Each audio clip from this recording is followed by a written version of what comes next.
What is up, everybody? Welcome to Football Diehards. We're going to be breaking it down this slate, going game by game as always on a Sunday. And I am here with Emil. How are you doing today on this Sunday morning?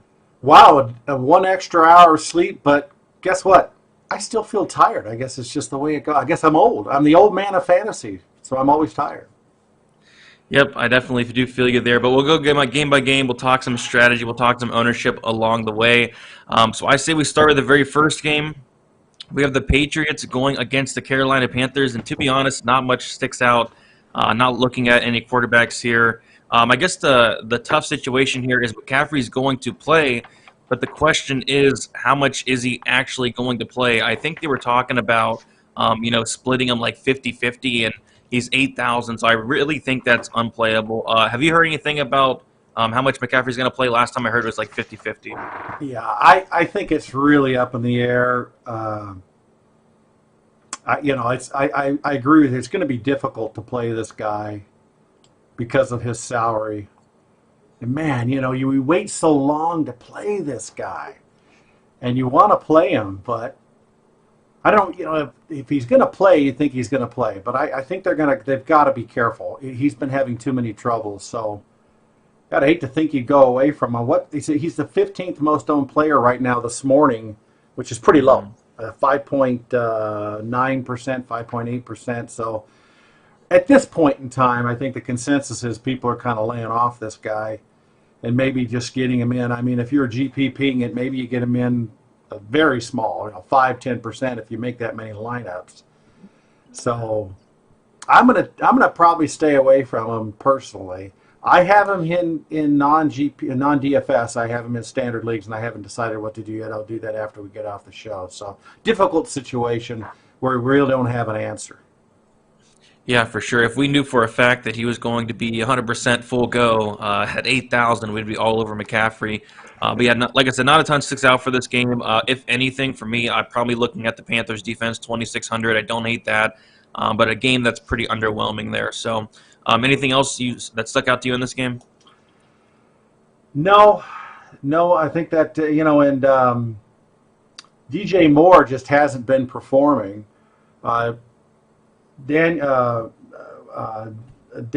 quarterback, is supposed to be back, but he may be limited. I don't know if it matters. So I'm kind of just staying away from that personally. Yep, sounds good to me. Let us move on to the next game. We have Buffalo going against Jacksonville. And on the Buffalo side, I really do like Josh Allen this week, 8,200. I think it's a great matchup. I like Diggs as well, 7,700. Diggs has been, producing this year. I mean, he's being very consistent. Hasn't really had that big, huge game yet. But he's being consistent, which I do like that. 16.2 DraftKings points on average. I don't mind stacking up Josh Allen and Diggs this week. In terms of the running backs, James Robinson is questionable. I don't hate him as a run back option and with my Bill stacks, but the thing is, it looks like he's saying he's expected to test out his injured heel pregame warmups. If he is a good go, I think 6,400 is not terrible for James Robinson. Back on the Bill side, though, Cole Beasley is questionable. I think it's looking like he's going to play. I don't mind Beasley and Sanders as cheapish options and with my Josh Allen stacks, but mostly high on Josh Allen and Stephon Diggs here.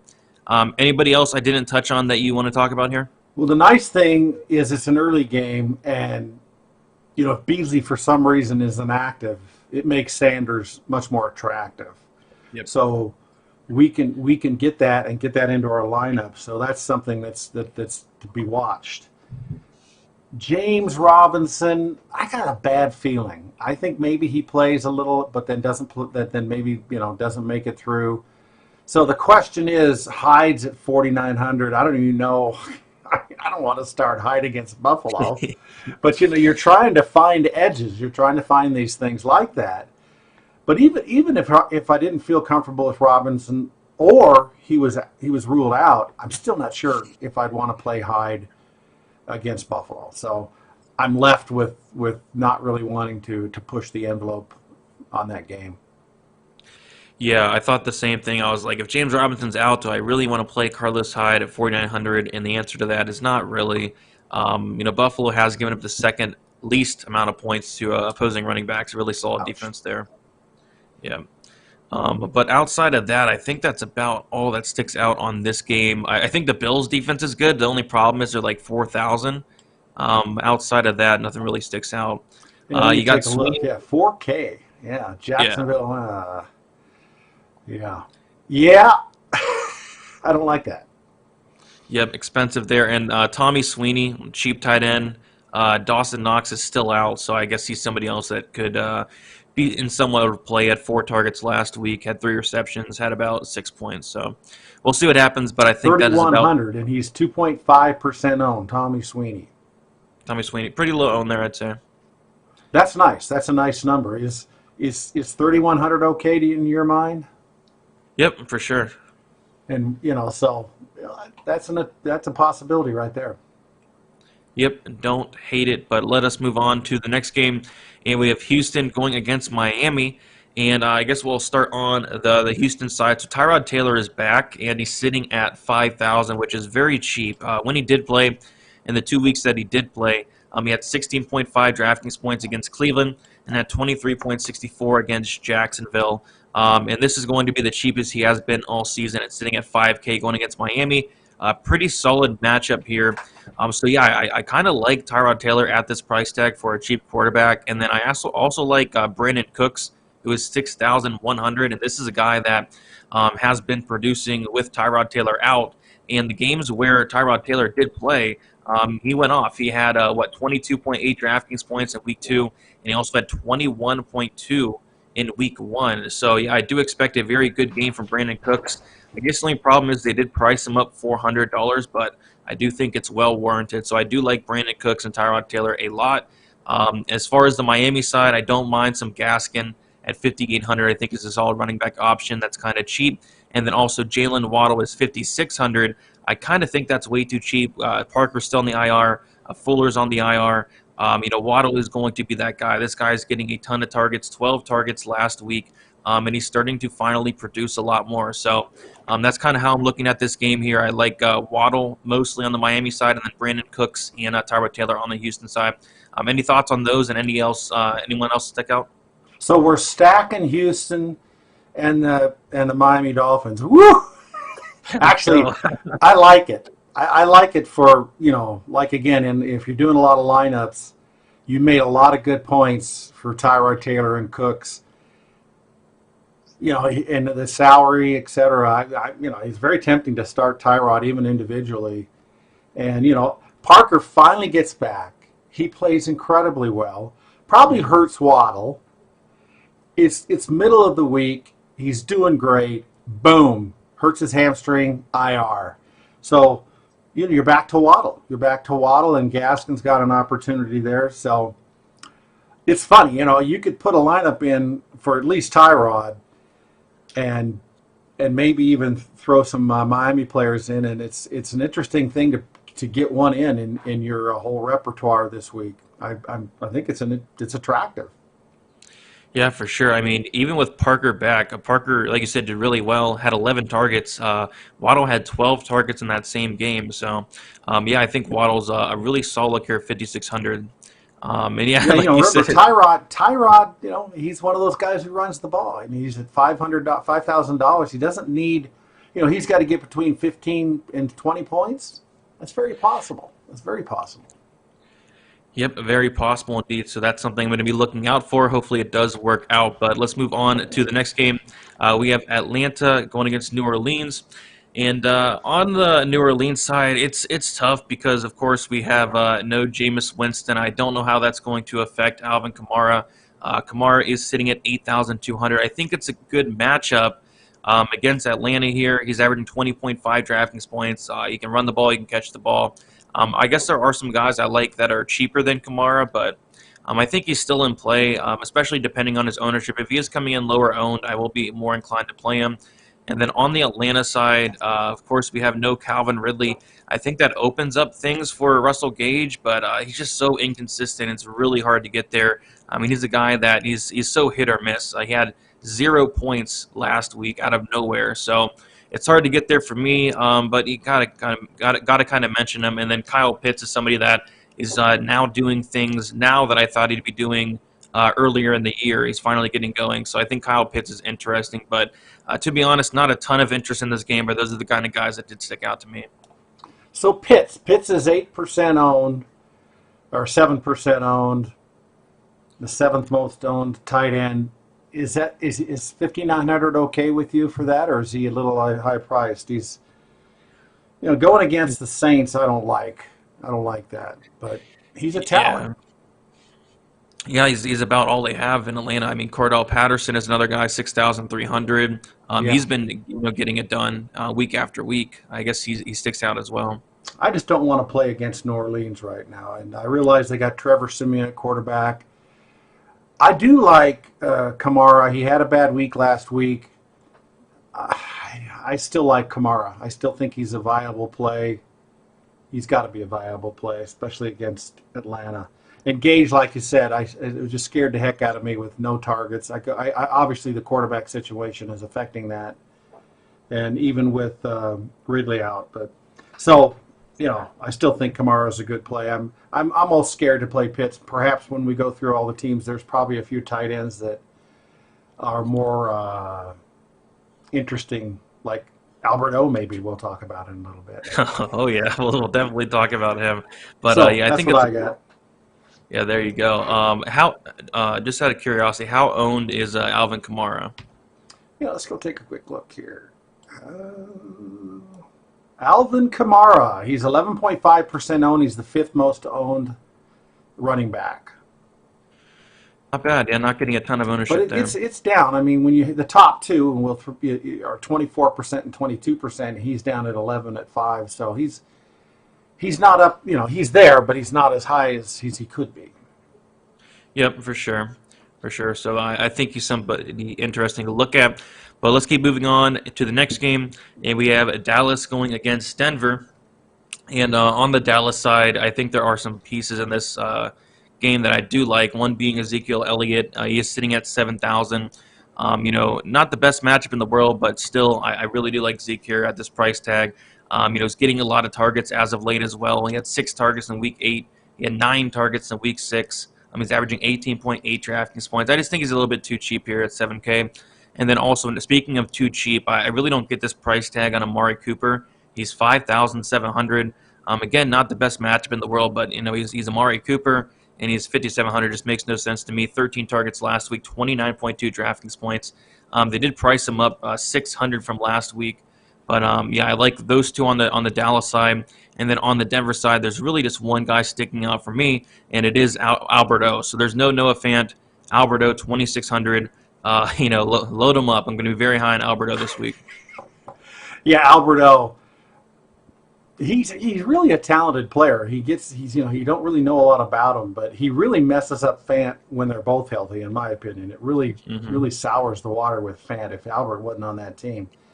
That's a sad thing to say. I'm being mean, but Albert's the number 2 owned tight end at 12.7%. $2,600, and he's really a good player. And Fant's out. He's out. He's a very. You almost just have to get him in a few lineups. Even of course, we're talking cash mainly, but maybe even GPP, even though he's high, because he's so cheap at $2,600. I don't know. Can you put him in GPP, Jason? Yeah, I'll definitely be having some in GPP. He's just so cheap, and like you said, he's actually a good player. He really is. He's talented, and he has a good matchup against Dallas. So, I understand why he's getting so much ownership. He's in such a good spot, and he's so cheap. And back with Elliott, he's getting more targets. And Dak is back. I don't think that's going to change. It may get better. So that is, and Denver's been kind of selling their defensive players. They've been having some injuries, etc. It's in Dallas, so he's a good. What's his salary? Did I say how much he's owned? I'm not doing my job here. He's the number one. Elliott's the number 1 owned running back at 24%, so $7,000 for what that's worth. So. Yeah, I think it's because of the price. He's 7,000, whereas Kamara is like 8,200. He's just too cheap here. Gotcha. Sounds good. All right, so we'll move on to the next game, and we have Baltimore going against Minnesota. And yeah, don't mind some Lamar Jackson. He's sitting at 7,300. Obviously, he has that rushing yard upside. Had 88 rushing yards last week, so he can get it done on with his feet there, which is important, especially in cash games. They do like that extra floor that he does bring. And then there are some things to look out for. So Sami Watkins is questionable. And Bateman's questionable. It looks more so like Bateman's going to play, and Watkins is kind of up in the air there. If Watkins is out, I do have some more interest in Bateman, who is 4,000, which makes him a very, very cheap play there that I want to get to. But I have to really monitor the Watkins news there. Have you heard anything recently about Watkins? Yeah, the last update on Football Diehards kind of made it sound like Watkins has a good chance to play. Bateman is pretty much expected to play.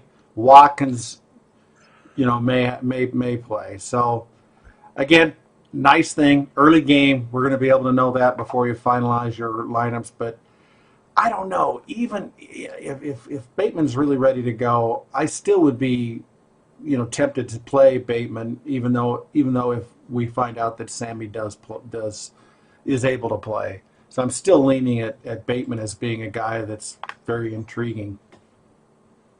Yep, I agree with that for sure. I would like him more if Watkins was out, but yeah, I do agree. He's still too cheap, 4,000. Anybody else stick out to you in this game? Well, the ones you mentioned, I really like. I don't have anything else other than that, but I do like Jackson in this game. I definitely do. Yeah, I think he's in a solid spot there. I always don't mind going to Jackson. I think he's had maybe one bad game this year. Yeah, he's had one bad game Yeah, that's against not the bad really Chargers. when you say it that way.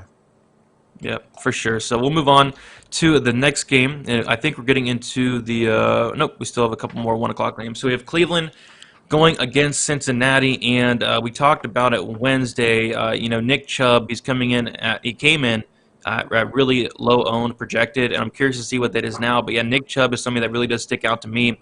Um, yeah, I don't know why he's not. He's going a little bit under the radar here. There's still no Kareem Hunt. Even last week, Johnson did vulture a touchdown, but Johnson still only had 4 carries. He had 3 targets. He didn't do a ton. Nick Chubb, like last week, it was such a weird game where neither Pittsburgh or Cleveland could really get anything going. Pittsburgh does have a really solid defense. I think this is a much better matchup. Cincinnati does rank 26th in terms of DraftKings points given up to opposing running backs. So I think Nick Chubb's in a really good spot, and I think he's going to get a lot of usage here. So Nick Chubb for me on the Brown side. Also Jarvis Landry, 5,100. We have no Odell Beckham Jr. Jonathan Peoples-Jones is questionable. Looks like he's projected to play there, but still, Jarvis Landry, 5,100 just seems way too cheap with no Odell. And he was actually, outperforming Odell with Odell playing, and now Odell's out, which is going to help him even more. So Jarvis Landry and Chubb on the Brown side, and then on Cincy, I think you could go to Jamar Chase. He's 7,600. It's just crazy to see how expensive this guy's getting, like priced up week after week. Where week one he was 4,800, but now 7,600, and rightfully so. He's having a phenomenal year, in contention for Rookie of the Year, even 21 DraftKings points on average, which is crazy. And then also on the Cincy side, T. Higgins, 5,300. The thing with Higgins is he's going to get a ton of targets. He had 15 targets just a couple weeks ago. He's pretty, consistent, 12.9 DraftKings points, and you're getting a nice savings off of Jamar Chase. Probably not the same amount of upside, but you're still getting a lot of targets. So those are kind of the guys I'm looking at in this game here. Yeah, Chubb, I think he's a good start. It's interesting how, was out for a while injured, didn't get the score, and I think people kind of start to shy away from him. I think he's a great start this week. 9% owned. He's the 9th most owned running back. I really got a feeling about Peoples-Jones. He's only owned less than 1%, 0.9%, and he's 4,400. I think this guy's the guy you got to get in some of your lineups. He's a good player. Now, assuming he's gonna play, and I think the last we heard, I didn't write it down, but in my mind, I think there's good chances that Peoples-Jones, they say he will play, even though he's listed as questionable. So, and again, we'll know a little more before the game, but right now, it looks like Peoples-Jones is going to play, and $4,400, 0.9%. He's a neat GPP guy, in my opinion. Now, Chase keeps scoring the touchdowns. Higgins is the number 3 owned wide receiver. And like you pointed out, $5,300. He's getting a lot of targets. What I'd really like to see is, him get in the end zone. And it's hard to put him Mhm. in your lineups and Chase steals the touchdowns. If Higgins could just score a touchdown in any of these games, it would really make playing him more profitable. But he is tempting, and obviously he's the number 3 owned wide receiver, so people are banking on Higgins this week. But I like Peoples-Jones as a wild card contrarian play. Yeah, I actually really do like that call, People Jones. I mean, he's very cheap. He's going to be less than 1% owned. I like that a lot. Yeah, hopefully T. Higgins can get in the end zone. He scored week 1 and week 2, but has not scored since. So maybe this could be the week. But yeah, People Now, Jones. Go ahead. People's, when the inacts come out and he's going to play, that .9 will probably go up a scotch. Mhm. So just to keep in mind, but still, it's very low at this point, extremely low. Yep, for sure. I like it. I like the call. But let us move on to the next game. We have the Giants going against the Raiders. And on the Giants side, I think there's a couple pieces that do stick out. I'm not in love with this game, but there are some pieces that I don't mind. So on the Giants side, I think Tony's interesting. He's 5,200. There is no Shepard. Galladay's questionable. I think the last I heard, he's projected to play, and then Slayton's playing as well. But yeah, Tony 5,200. This kid's pretty good. Averaging about 9.4 DraftKings points. Had that big game against Dallas where he scored 32.6. So yeah, don't mind some Tony here, and then also Devontae Booker, who is 5,900. So no Barkley this week, and yeah, solid matchup here against the Raiders. Don't hate it. Booker, pretty cheap. He's going to get carries. He's going to get usage. He had 6 targets last week, which is a ton, 15 attempts. So if you're going to give me 20 carries at 5,900, I will take that all day. And when he has been playing for Barkley, he's doing pretty good. 17.5 against Kansas City, 14.6 against Carolina, 10.9 against a really tough Rams defense, and then 20.8 against Dallas. So Booker and then Tony for me, especially Booker, they're 5,900. And then on the flip side for the Raiders here, so of course we have no Ruggs. I think that does open up some things for some guys. Hunter Renfrow, 4,800. This is a guy that's going to get a ton of targets. He's pretty cheap. I don't mind some Renfrow. More so of a cash game, though. I don't think he has a ton of upside, but I think he's pretty safe. And then Darren Waller, 6,200. I'm mostly going to be paying down for Albert O, but if I was to pay up, it would be Darren Waller, 6,200. I think he's in a great spot here against the Giants, averaging 14.3 DraftKings points. So that's kind of where I'm looking at for this game here. Yeah, Booker is the 7th most owned running back, 10.2%. It's a decent amount. You've got about 4 or 5 guys there really close between 3 and 7. But he's performing, like you said, in Las Vegas, not the greatest offense. It's going to be in New York, so that is a tempting start with Booker. 5,900. I guess he's gone up a little probably. I haven't checked that.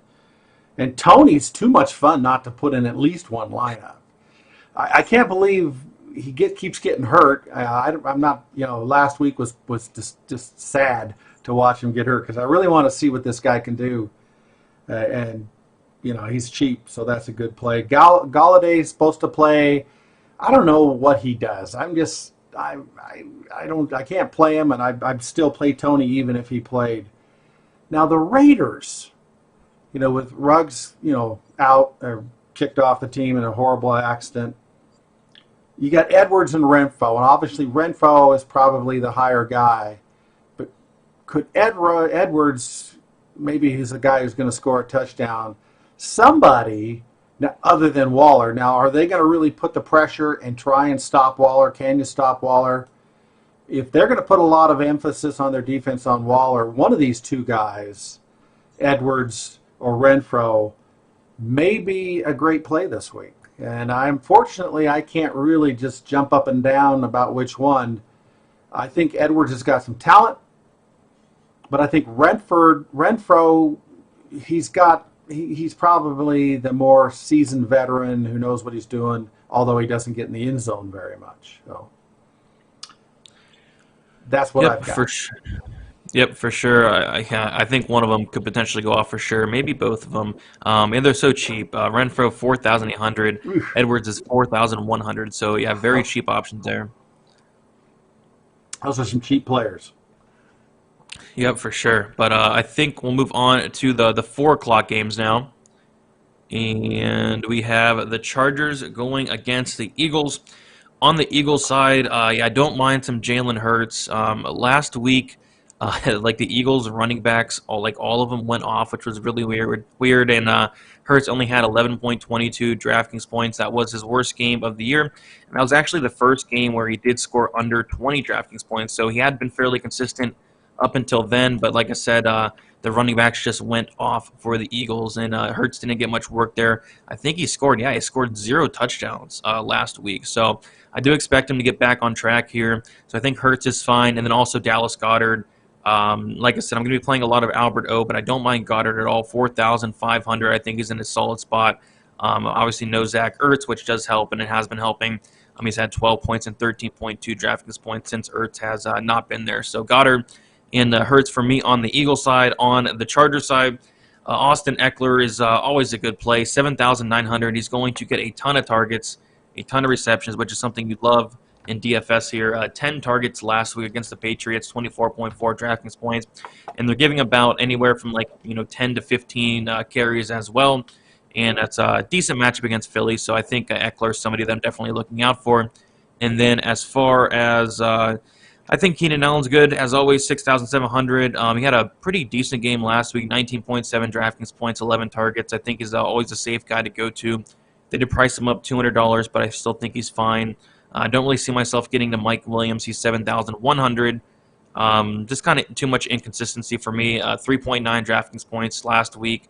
He had 4.7 in week 6. He had a big game in week 5, and then like a 2-point game in week 4. So too much inconsistency for me, especially at 7,100. But yeah, that's kind of where I'm looking at from this game. Anybody else that stuck out to you?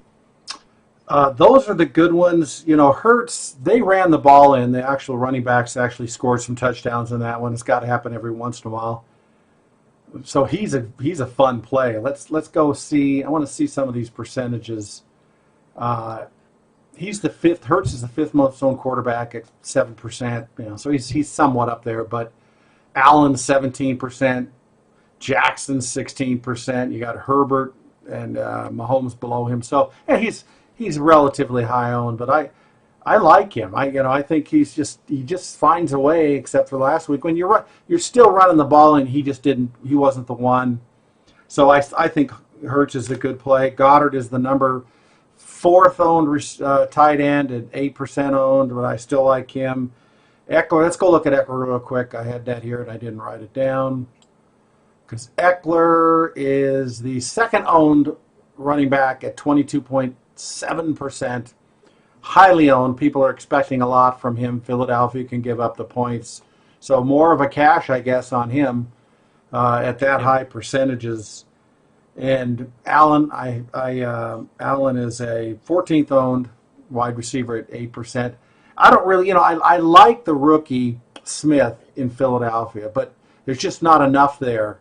There's too much going on. Hurts is scoring on the ground and running, and I don't see him to get enough to really. I don't think his ceiling's high enough to really take a chance on him. I like him, but I just don't know if he's a guy you want to spend much, put him in many of your lineups. Yeah, I feel the same way. I like him, but I just don't know if I can get there. But yep, like you talked about, Eckler very high owned, I think for a very good reason. And then on the flip side, I'm with you on Hurts as well and Goddard. But we'll move on to the next game. This is a very intriguing game. We have Green Bay going against Kansas City. So, of course, we have no Aaron Rodgers, and that makes Jordan Love a very interesting play. This one's definitely risky, but, I mean, he's going against the Chiefs. The Chiefs' defense has looked really, really bad this year. So I think he could have some success here. Of course, there's some risk, but he's only 4,400. So I don't mind some Jordan Love there. The problem is, who do we pair him up with, or do we just play him by himself? Because I don't know if I feel comfortable with going up there and paying $8,200 for Devontae Adams without Aaron Rodgers. That's my only concern there. So I might just play Jordan Love by himself. He's so cheap. We'll see what happens there. I think Aaron Jones is interesting, 7,200. I kind of think they could just really rely on Aaron Jones this week without Rodgers. He's somebody that's averaging 18.4 DraftKings points, a very good matchup against the Chiefs. He has some pass-catching upside as well, had 11 targets last week, so they can definitely throw him the ball. So kind of Aaron Jones and Jordan Love are the two guys I'm looking at on Green Bay. I don't know if I'll get to any of the receivers. Adams just too expensive for me without Rodgers. He could be in play, but I just don't know if I can get there. And then on the Chiefs side, yeah, probably not going to get to Kelsey this week. There are some tight ends I like that are a lot cheaper, but I think Tyreek Hill, 7,900 is in a very good spot. Curious to hear his ownership. He had 18 targets last week. The Chiefs have not been looking good as of late, but Tyreek Hill continues to look good. So I think Tyreek Hill is probably the only guy I'd go to on the Chiefs. Don't mind some Mahomes, but it's mostly Hill for me. Well, Hill is owned, number one owned wide receiver, 21.7%. That's really high. But it makes sense. It makes a lot of sense. And I understand what you're saying about Adams. Now, Aaron Jones is an interesting guy. I think you got something there. He may be worth some serious look. I noticed, I don't know if you noticed, Dillon, they're trying to play him more. They're getting him in the game more, which is a concern for Aaron Jones. But I've noticed he's having trouble holding on to the ball. He dropped a ball. He fumbled the ball as he was going down, but he got it back. And I think they're going to still rely a lot on Aaron Jones. They want to mix it up. They want to keep both of them healthy, and they want to see what Dillon can do. And he's had a year or two to get it. But I still think his fumbling situation is going to lose him a few opportunities, and maybe at the goal line. So I worry about that, but I think Aaron Jones, because of the fumbling issues, I think Aaron Jones is a great play. I don't know what to think of Kelsey. I'm not sure what to think of that. That was just such a bizarre game. We're all just kind of sitting here stunned at what's going on right now for Kansas City. Where is he at? He's the fifth owned tight end at 7.9%. Did he go down in value at all? He's 7,000 right now. Do you recall whether his salary went down? He went down 200 from last week. Yeah, it's not a ton, but it is $200. So, yeah, that's going to be an interesting game. I mean, Love he could really get a shot here, and obviously Kansas City is desperate for a win. Of course, everybody's desperate for a win this time of the year, but Kansas City hasn't had the greatest defense, so it'd be interesting to see what Love can do. Did I say what his ownership was? No, I didn't. No. Let me do that real quick here. Love is ninth most owned quarterback, 4,400, 3.6% owned. So he's fairly low owned. Love is. Yep, I mean it's risky, but he's so cheap, and the matchup's fantastic. I wonder if he could stack him and Aaron Jones. Is Aaron's too well owned? No, I don't mind doing that. I think that's probably how I would attack it, because I don't know if I'd go to Adams. Any thoughts on Adams? I mean, he's 8,200. It's a big price to pay. He could have a huge game. I really could have a huge game with Kansas City. If Love, he can run a lot of different routes. He can run a lot of short slants. They can do a lot of things, of very short dump off kind of things to Adams, where you're usually expecting a tight end to be in that situation, and he is also. But, actually, their tight end's out, and they got a bunch of secondary tight ends, which also may be interesting, crazy plays, but they're crazy plays. Yeah. So I'm probably going to stay away from Adams, but maybe it'd be fun to get him in one lineup if you got enough lineups, because the potential's there. We really don't know what Love's going to do. And we really don't know if Kansas City is, we haven't seen enough of Love, although he's got the experience now as a backup and getting reps in practice, etc. So I would probably tend to stay away from Adams and play somebody else, even though I may play Love. Yep, I agree there. But let's move on to the last game of the slate. We have Arizona going against San Francisco. I'll start on the Arizona side here. So, yeah, lots of things to talk about. So, Kyler Murray, I believe last time I heard it's going to be a game-time decision, right? Yeah, and there's a lot of talk, both Murray and Hopkins, that they're probably not going to play.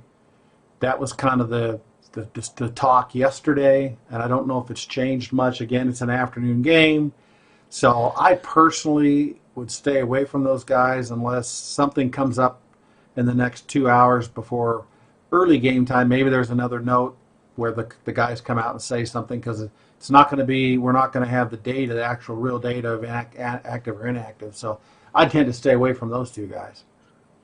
Yep, that's what makes it so hard. It's a 425 game. So, but yeah, if Murray does not play Colt McCoy, he's sitting at 4,000. I think that's minimum price. That's pretty interesting. But again, it's so hard to know with the 4 o'clock game. As far as other guys, so Hopkins, it kind of looks like Hopkins is not going to play.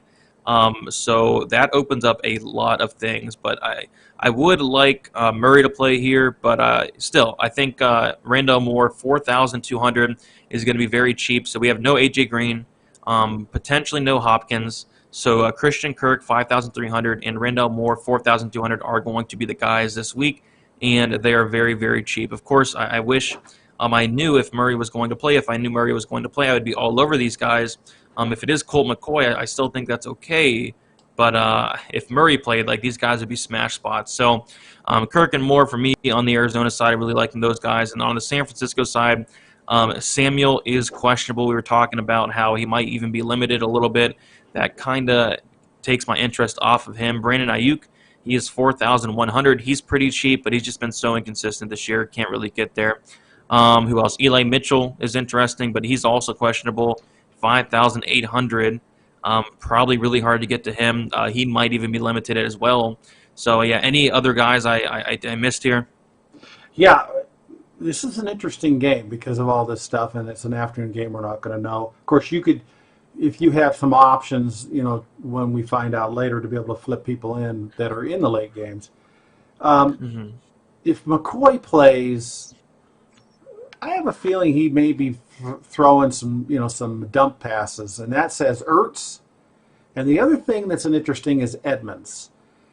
If San Francisco takes the lead in this game, which even though Arizona's whatever they are, 7-1, and they're great, but if Murray's not playing and Hopkins is not playing, there's a chance San Francisco, and it's at San Francisco, takes the lead.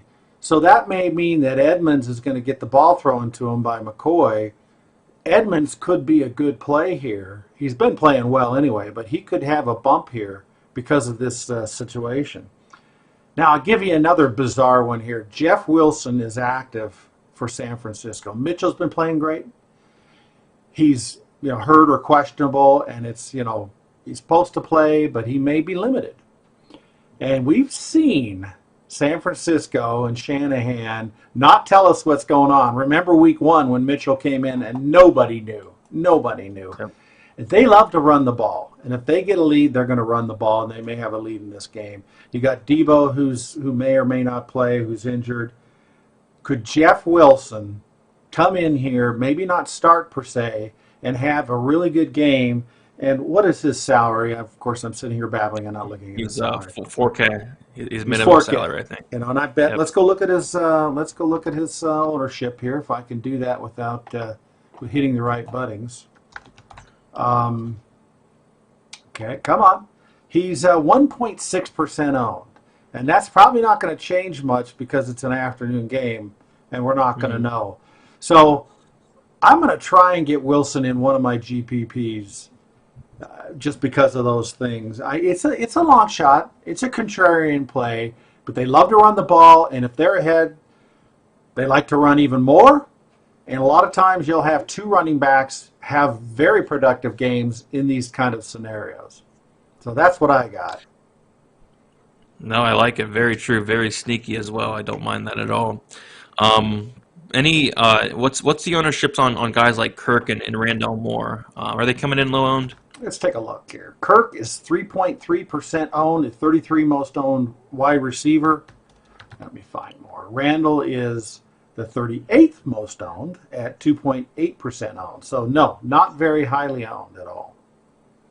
Interesting. Maybe because Murray potentially won't play. I guess that is a big problem there. Oh yeah, it is a big problem. And again, we're not going to know unless something bizarre comes out, and the gambler community has been hinting that both those guys, Hopkins and Murray, are not going to play today. Yep, for sure. It's something to monitor. I wish it was a 1 o'clock game, though, and make it a lot easier. Yeah, but maybe we can take advantage of a couple things, but it's a risk depending on how much you throw, how much money you throw at this game. Yep, for sure. But yeah, anything else that you wanted to talk about this game or any game? I think that's about it. Let me just go back to just in defenses in general. Is there a defense or two that you think are cheap enough that you would play? I mean, Yeah, there. The Panthers are the second most owned defense, playing at home against New England, but it is still the rookie quarterback. But New England's playing better, but they're $2,600. And Kansas City is the number one owned defense, $2,300 against Love, without Rodgers, 17.7% owned. What do you think about those two? Yeah, Chiefs was the one I'm probably going to go to this week. They're not great, but again, we have Jordan Love playing. That helps out a ton. Maybe you can get a couple turnovers there. So 2,300, I do like that. And then also the Panthers was the other one. If I was to pay up, I guess Bills 4,000, but they're just so expensive. I guess the Raiders could be interesting, 2,900. But yeah, I'm going to find myself playing the Chiefs a lot, and Chiefs and Panthers probably my biggest two here. Las Vegas Raiders are the seventh most owned defense at just a little under 6%. Yeah, sometimes that defense, if you can just pull off a defense that really gets you points, it just sometimes changes losses into win in the DFS community. I had Baltimore 2 weeks ago. I had a pretty nice lineup. They got -1 point, and I lost. Last week I actually won 2 games. I should quit. Well, there you go. There you go. You should quit. That's funny. Yeah, I'm gonna have All your fun. head. These are going to be some fun games today, and these injuries are going to make it quite interesting putting these lineups in. So hopefully we can get the right situation on these injuries and win some money. So that's what I've got. All right, sounds good. Yeah, very interesting slate. Jeff Good luck Wilson. to you. Jeff Wilson. Jeff Wilson season. We'll see what It's happens. a long All right. shot. Sorry. Yep, it is. But no, that's we'll see what happens. I think it's definitely a sneaky play. But yep, guys, thank you all for watching. We'll be back on a Wednesday, 8:30 p.m. Eastern Time, as always, and we'll be back every Sunday at 10 o'clock in the morning Eastern Time. Good luck to you. Good luck to everybody out there, and let's make some money on this Sunday.